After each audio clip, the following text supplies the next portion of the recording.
প্রিয় poultry school বিডির ফলোয়ারগণ, আজকে আপনাদেরকে ফার্মের ভিতরে যে জিনিসগুলো আমরা সাধারণত ব্যবহার করি, খুবই নিত্য প্রয়োজনীয় জিনিস, যেটার মাধ্যমে আমরা ফার্মের অবস্থান বুঝতে পারি।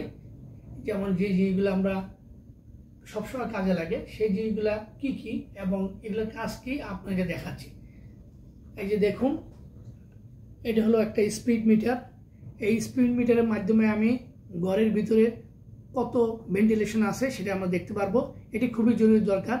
সাধারণত আমরা গ্রোয়িং স্টেজে আমরা 1 থেকে 1.5 মিটার পার সেকেন্ড স্পিড রাখবো এবং লেইং স্টেজে আপনাকে অবশ্যই 3 থেকে 3.5 মিটার পার সেকেন্ড আমরা স্পিড রাখতে হবে। তাহলে বুঝে নিতে হবে আমাদের ঘরের ভিতরে ভেন্টিলেশন ঠিক আছে। এরপর আপনারা দেখুন, এটা হলো একটা পিএস মিটার। আমার পানির পিএস মাপার জন্য এরকম একটা পিএস মিটার আপনাদের নিতে হবে। এই দেখতে পাচ্ছেন, এটা পানির ভিতরে ঢুকিয়ে দিলে আপনার পানিতে কত পিএস আছে সেটা দেখতে পারবেন। আমরা সাধারণত জানি পানির পিএস 7 মধ্যে থাকতে হবে। আর যখন আমরা এসিডিফায়ার ইউজ করব তখন অবশ্যই মুরগির ক্ষেত্রে 5.5 এর মধ্যে রাখতে পারলে খুবই ভালো হয়। এরপর আপনার কাছে আছে অ্যামোনিয়া কন্ট্রোলার। আমরা ঘরের ভিতরে যে আমাদের মুরগি সেটির ভিতরে অ্যামোনিয়া হয়, সেই অ্যামোনিয়াকে মাপার জন্য আমরা এরকম একটা অ্যামোনিয়া মিটার নিতে পারি। এই মিটারের সাহায্যে আমরা দেখতে পারবো যে আমার ঘরের ভিতর কত অ্যামোনিয়া আছে। আমরা এরকম একটা মেশিনের মাধ্যমে আমরা এটার সাথে আমরা যখন এটা যোগ করে আমরা এখানে বাতাসের এবং লিটারের অ্যামোনিয়া কত আছে আমরা দেখতে পারবো। সাধারণত আমরা জানি যে একটা মুরগির ফার্মের ভিতরে অ্যামোনিয়া অবশ্যই 25 ppm এর নিচে রাখতে হবে। সাধারণত 20 থেকে 25 এর মধ্যে থাকতে পারলে ওই ঘরের এনভায়রনমেন্ট আমরা ধরে নেব ভালো আছে। এরপরে আপনাদের দেখাবো একটা লাক্স মিটার, খুবই জরুরি। এই যে লাক্স মিটার দেখতে পাচ্ছেন, এটি একটা লাক্স মিটার। এই লাক্স মিটারের মাধ্যমে আমরা ঘরের ভিতরে কতটুকু লাইট ইন্টেন্সিটি আছে সেটা বুঝতে পারি। আমরা সাধারণত গ্রোয়িং স্টেজে 5 লাক্স দিয়ে রাখি এবং লেইং স্টেজে আমরা 50 থেকে 60 লাক্স, 50 থেকে 60 লাক্সের মধ্যে রাখতে পারি। তাহলে আমরা সঠিক লাক্স থাকবে এবং মুরগির ভালো প্রোডাকশন থাকবে এবং উৎপাদন ঠিকভাবে হবে, তার লাইট স্টিমুলেশন ঠিক হবে। এরকম একটা লাক্স মিটার অবশ্যই আপনাদের কাছে সবসময় রাখবেন। তাহলে আপনার ঘরের ভিতরে যখন আপনি লাইটিং শুরু করবেন, বিশেষ করে প্রথম দিকে আপনার লাইট যখন দিবেন তখন অবশ্যই আপনাকে 60 থেকে 80 লাক্স রাখতে হবে 2, 3, 4, 5 দিন।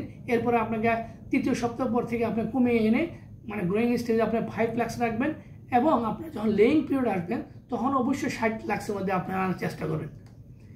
এরপর আছে আপনার কাছে ক্লোরিন টেস্ট কিট। এই টেস্টের মাধ্যমে আপনি পানিতে ক্লোরিন এবং পিএস কত থাকে সেটা আপনি দেখতে পাবেন এবং টিডিএস কত থাকতে যায় সেটাও আপনি দেখতে পারবেন। তো পানির একটা মুরগির জন্য খুবই গুরুত্বপূর্ণ বিষয়। এই জন্য পানির পিএস এবং ক্লোরিন এবং টিডিএসটা আপনাকে এরকম একটা মিটারের মাধ্যমে রাখবেন, দেখতে পারেন। এখানে আপনি পানি দিলে আপনি এখানে মিটারের আছে, আপনার এগুলো দেখে দেখে আপনি বুঝতে পারবেন যে আপনার পিএস কত আছে, ক্লোরিন কত আছে, টিডিএস কত আছে। তো এরকম একটা মিটার আপনি অবশ্যই সাথে রাখা খুবই জরুরি। এরপর আপনার কাছে রাখতে হবে একটা ডিবিকার মেশিন। আপনি মুরগি যখন লেয়ার বা বিডার বা জিপি ফার্ম করবেন তখন অবশ্যই আপনাকে এরকম একটা ডিবিকার মেশিন রাখবেন, কারণ আপনাকে ঠোঁটটাকে কটারেশন করতে হবে, ঠোঁট কাটতে হবে, এরকম একটা মেশিন আপনার কাছে রাখতে হবে। এরপর আছে আপনি দেখুন, এরপর আছে আমাদের ভ্যাকসিন গান। অবশ্যই আপনি যেহেতু কিল ভ্যাকসিন করার সময় অবশ্যই এরকম একটা ভ্যাকসিন গান আপনার রাখার চেষ্টা করবেন। এই ভ্যাকসিন গানের মাধ্যমে আপনার কিল ভ্যাকসিনগুলো করতে পারবেন। তো এরকম একটা ভ্যাকসিন গান আপনি সবসময় কাছে রাখবেন।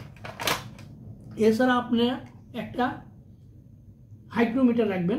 হাইগ্রোমিটার রাখলে কী হবে, আপনি ঘরের ভিতর টেম্পারেচার, হিউমিডিটি আপনি দেখতে পারবেন। এখানে সাধারণত রিলেটিভ হিউমিডিটি আপনি দেখতে পারবেন কত আছে, তাহলে আপনি বুঝতে পারবেন যে ঘরের এনভায়রনমেন্ট ঠিক আছে কিনা। এরপরে আপনি অবশ্যই একটা এরকম ইনফ্রারেড লাইট মিটার রাখতে পারেন, যার মাধ্যমে আপনাকে দূর থেকে টেম্পারেচার, ঘরের ভিতরে কত টেম্পারেচার, মুরগির কত টেম্পারেচার আছে এটা আপনি দেখতে পারবেন। তো এরকম একটা ইনফ্রারেড টেম্পারেচার মিটার আপনারা রাখতে পারেন। এছাড়া আপনার মুরগি ওজন করার জন্য বিভিন্ন রকমের উইং স্কেল রাখতে হবে। এই যে সাধারণত এরকম ওয়াইং স্কেল রাখতে হবে। সাধারণত মুরগি যখন ওজন করবেন ইউনিফর্মিটি নির্ণয় করার জন্য, আপনাকে স্যাম্পলিং করার জন্য, এবং আপনারা যদি গ্রেডিং করার জন্য আপনাকে এরকম একটা ওয়াইং স্কেল রাখতে হবে। তো সাধারণতভাবে এইসব জিনিসগুলো যদি আপনার কাছে থাকে তাহলে অবশ্যই আপনি একটা ফার্ম মেনটেন করার জন্য আপনার জন্য অনেক সহজ হবে এবং আপনারা ভালো ফল পাবেন। তো এই জিনিসগুলো আপনাদেরকে দেখালাম যাতে আপনারা এগুলো আপনাদের কাছে রাখতে পারেন, এবং আপনাদের যদি এই বিষয়ে কোনো জানার কিছু থাকে অবশ্যই আমাকে মেসেজ দিবেন, আমরা উত্তর দেওয়ার চেষ্টা করব। এবং আরও ডিটেল যদি জানতে চান অবশ্যই আমাকে কল দিবেন, আমি এই ব্যাপারে আপনাদেরকে সহযোগিতা করব। আমাদের সাথে থাকার জন্য আপনাকে অনেক ধন্যবাদ। পোল্ট্রি স্কিল পক্ষ থেকেও ধন্যবাদ। আসসালামু আলাইকুম।